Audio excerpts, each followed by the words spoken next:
des oraux, au milieu des oraux du concours externe, au milieu des oraux du concours interne, et finalement de réajuster des notes si réajustement il doit y avoir.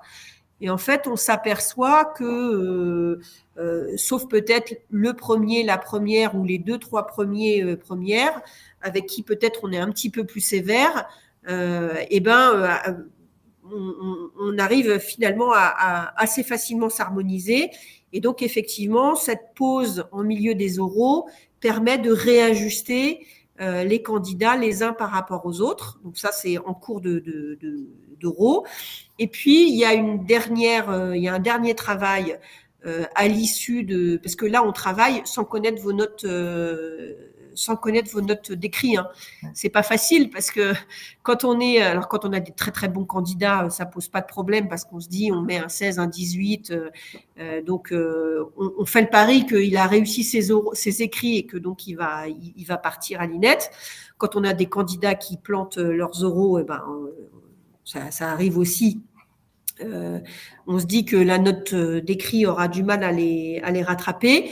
Et puis, il va y avoir des candidats, et peut-être que ça vous est arrivé à vous, qui vont être moyens, qui vont réussir une partie de l'entretien, mais pas l'autre, donc à qui on va mettre 10, 12. Et ceux-là, on sait que en fonction de leur note d'écrit, ils vont constituer le noyau central et en fonction de leur note d'écrit, ils vont basculer d'un côté ou de l'autre. Et c'est cela pour qui c'est le plus difficile finalement, parce qu'à la fin, il faut arriver à constituer une promo. Et donc, il y a un dernier temps d'harmonisation, une fois que tout le monde est passé, puisque vous savez aussi qu'on a la possibilité de jouer et de réaffecter un certain nombre de postes d'externe en interne, dans une limite qui est très contrainte par le décret. Et donc, il y a une dernière harmonisation une fois que le dernier candidat est passé pour finaliser la liste des admis. Voilà, oui. Donc oui, pour répondre à votre question, il y a une harmonisation des appréciations parce que c'est le président du jury qui fait les appréciations, et il y a une harmonisation des notes parce qu'on prend le temps de l'harmonisation. Heureusement d'ailleurs, hein. C'est un concours, donc il faut bien harmoniser. Peut-être en remontant légèrement en arrière dans le fil de discussion, il y avait une question. Peut-on considérer le fait de travailler déjà dans la fonction publique territoriale comme un avantage ou pas du tout?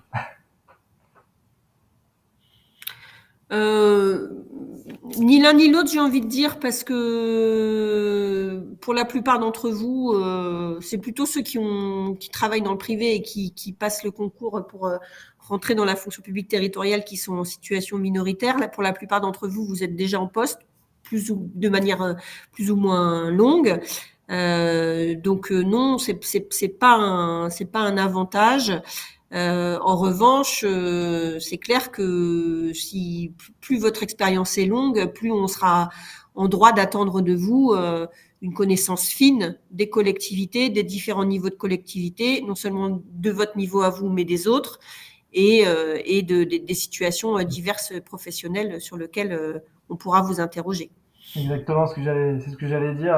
Le degré de tolérance, entre guillemets, du jury sera pas le même sur quelques grands principes, je sais pas, budgétaires par exemple, quelqu'un qui aurait déjà travaillé depuis 20 ans en collectivité avec des postes à responsabilité, contrairement à un candidat externe qui viendrait majoritairement du privé. Voilà, il y a des choses qui peuvent s'expliquer davantage.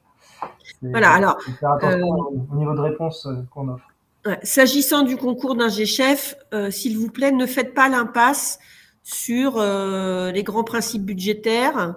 Ne faites pas l'impasse sur quelques éléments qui nous sont peut-être un peu étrangers parce qu'on est plutôt dans des domaines techniques, mais ne faites pas l'impasse sur les grands principes des collectivités et sur des grands principes de management.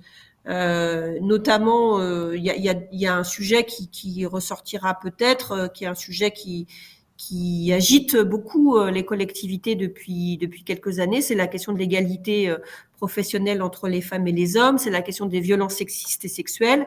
Et donc là-dessus, soyez justes, soyez pertinents dans vos réponses et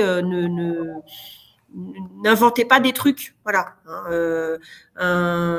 Un collègue qui tente d'embrasser une collègue dans l'ascenseur, c'est une agression, c'est qualifié par la loi. Voilà. Donc, soyez clairs dans vos réponses et ne tournez pas autour du pot. Mais ne faites pas l'impasse sur des sujets qui ne sont pas des sujets forcément faciles, notamment, je pense aux questions financières. Alors, il est déjà 19h10. Je vous propose qu'on se laisse encore 2-3 minutes avant de conclure. On ne va pas abuser de votre temps. On a une question sur l'épreuve de langue. Alors, je ne sais pas si vous maîtrisez un peu ce sujet-là. Pas du tout. Alors, on a eu plusieurs questions. On essaiera à l'écrit ou par d'une visio de faire un retour spécifique sur ce sujet-là, parce que effectivement, moi-même, je ne l'ai pas tenté. Donc voilà, je voudrais pas vous dire de bêtises. On essaiera de répondre plus précisément ultérieurement. Il y a une question sur les coefficients entre l'écrit et l'oral. Ça, j'ai plus en tête non plus. Moi non plus, mais vous retrouverez ça assez facilement ouais. dans les décrets. Oui, sur la page dédiée au concours sur le site de CNFPT, vous pourrez trouver aisément, je pense. Est-ce qu'on peut se tutoyer dans la mise en situation collective? Si vous en êtes d'accord, oui, mais tout est possible à partir du moment où c'est justifié, où c'est pertinent. Voilà, j'ai envie de dire. Par exemple, préparez-vous d'une manière ou d'une autre à ne pas gérer le temps.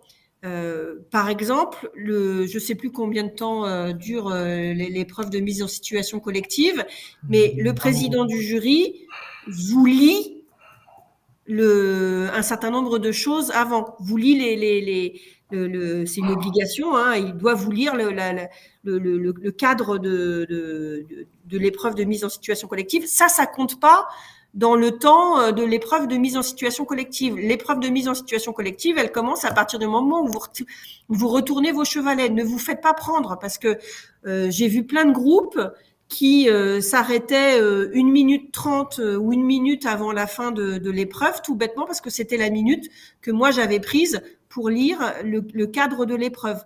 L'épreuve, elle commence à partir du moment où le président du jury vous dit « vous pouvez y aller ». Et c'est à partir de là où ça commence.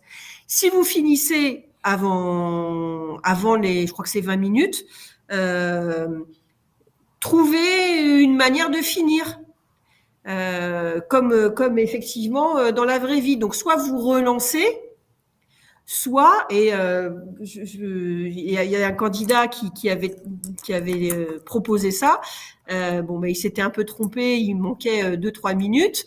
Et puis, plutôt que de se regarder, ça c'est quand même très désagréable parce qu'on peut pas vous lâcher avant la fin de l'horaire. Donc, il peut y avoir 1 minute qui se passe, ou même 30 secondes qui se passent de silence pendant lesquelles le jury ne peut pas vous interrompre et pendant lesquelles vous n'avez pas le droit de quitter la salle. Ça peut être long, 30 secondes. Et il y avait un candidat qui avait dit, si on finissait cette réunion en prenant un café, voilà. Ça avait un peu surpris tout le monde, mais au moins, ça avait l'intérêt de finir l'épreuve un peu comme dans la vraie vie, sur on a fini notre truc, et si on allait prendre un café ensemble, etc. Voilà. Ça peut arriver de finir un petit peu avant le temps. Débrouillez-vous pour meubler les 30 secondes ou la minute qui reste avant la fin de l'épreuve.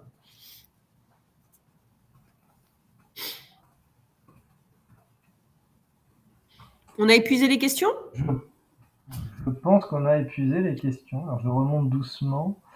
Je pense qu'on a à peu près... C'est frustrant de ne pas voir vos têtes, je vous le dis. Effectivement, on a très peu de caméras ce soir. Mais... effectivement... A priori, on a répondu à l'ensemble des questions qui étaient posées, en tout cas à l'écrit. La plupart de ceux, des présents aujourd'hui, ont été destinataires des différentes correspondances qu'on leur a adressées, notamment par mail et ou par WhatsApp. Donc, si vous êtes là, normalement, vous devez aussi tous avoir un ou une mentor qui vous appuie dans la préparation. Donc voilà, si jamais vous avez des questions, n'hésitez pas à la poser à votre mentor.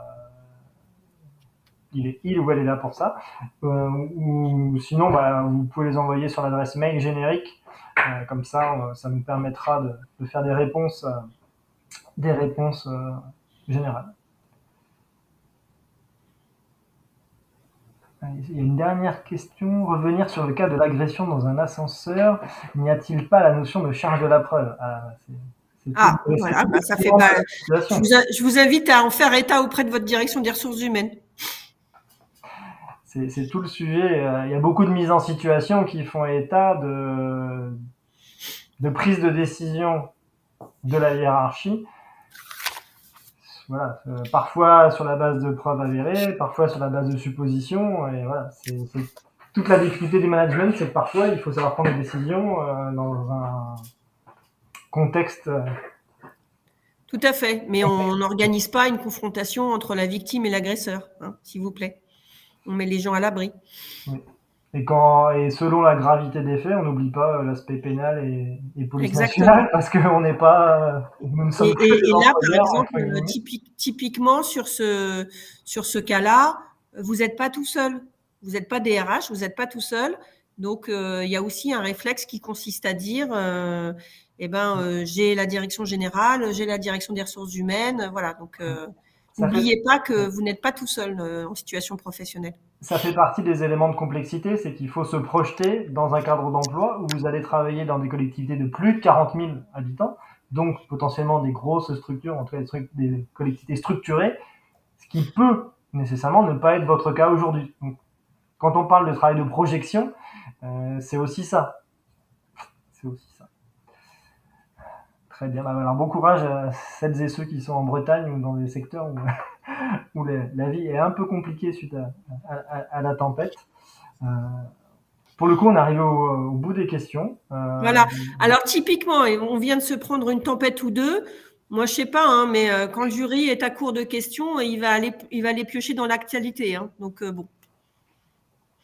Ce serait pas étonnant. Réviser les plans de prévention des risques, enfin voilà, la mise à l'abri des populations.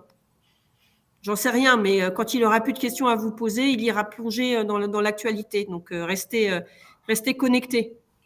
Oui, parce que c'est le propre des catégories A+, c'est d'être à portée de questions saugrenues ou inattendues de la part des élus. Et le jury... Réviser la Coupe du Monde de rugby aussi, on ne sait jamais. Hein. Ça pourrait. Très bien. En tout cas, Madame Romet, je tiens à nouveau à vous présenter les remerciements de l'association pour ce moment d'échange particulièrement intéressant. Merci aussi de nous avoir laissé la possibilité de l'enregistrer. Et puis, voilà. Peut-être que demain, certains des candidats, dans quelques mois, certains candidats ici présents vous retrouveront pour un stage ou pour une mission. Avec plaisir, en tout cas. Nous, à Est Ensemble, on est toujours ravis d'accueillir des futurs ingénieurs en chef ou des administrateurs ou des conservateurs, que ce soit en stage d'observation, en projet collectif. On a une équipe de l'INET en ce moment qui travaille sur la question de la redirection écologique et sociale des politiques publiques. Voilà. Donc, j'aurais plaisir, j'espère, à vous retrouver dans des fonctions d'ingé-chef ou en scolarité à l'INET et je vous souhaite tout le meilleur, vraiment. Merci. Voilà, je serai très attentive, j'ai regardé les noms, là, je serai très attentive à la liste des admis et puis ceux qui le louperont cette fois-ci, n'hésitez pas à persévérer. Effectivement. Très bon conseil. Moi, je vous propose qu'on se laisse sur ces derniers mots. Mais encore merci à vous. Merci à vous. Bon courage et puis alors peut-être à la semaine prochaine pour ceux que je croiserai peut-être au CNFPT à Paris. Bonne soirée. Merci.